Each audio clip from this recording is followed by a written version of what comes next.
Vandalisme et gaz lacrymogène. C'est ainsi que Hong Kong a cette année effectué le compte à rebours de Noël.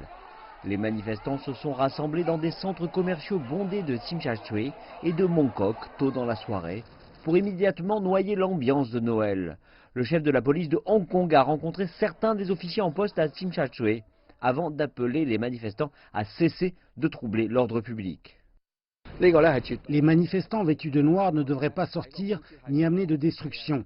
Laissez Hong Kong avoir un Noël en paix.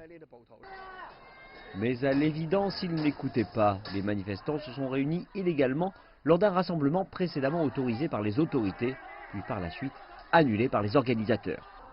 Ils ont également attaqué des gens à Tsim Sha Tsui qu'ils soupçonnaient d'être des officiers sous couverture. Ils ont aussi interrompu la circulation, entraînant des tirs de gaz lacrymogène par la police. Les affrontements se sont propagés à Mong Kok, où l'entrée d'une station de métro et une banque ont été vandalisées et incendiées. Des accusations infondées de brutalité policière ont de nouveau été montrées sur les réseaux sociaux. Un tweet indique « La police de Hong Kong est folle, c'est la veille de Noël ». Mais ils ont ignoré le fait que ce sont des protestataires vêtus de noir qui ont commencé à perturber l'ordre public et à vandaliser des magasins, des banques et des installations publiques. Un autre déclare que l'armée chinoise et la police de Hong Kong ont attaqué des résidents locaux, alors qu'il n'y avait aucun membre de l'APL dans les rues.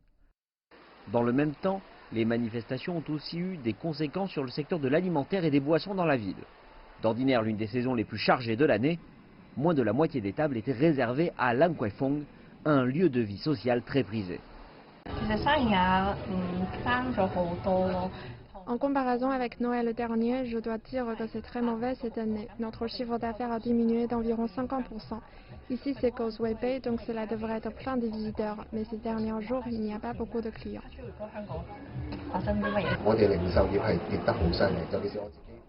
Notre chiffre d'affaires se fait grâce aux locaux. Mais là, nous avons une chute de 30% de nos ventes en raison des manifestations. Beaucoup de stations de métro doivent fermer tôt et les routes doivent être fermées. Les gens doivent rentrer tôt chez eux ou préfèrent rester chez eux pour des raisons de sécurité dans le week-end. Et ils n'ont pas d'humeur à faire des achats. Le gouvernement de Hong Kong a fermement condamné les violents actes à la veille de Noël, accusant les manifestants d'avoir perturbé l'ordre social.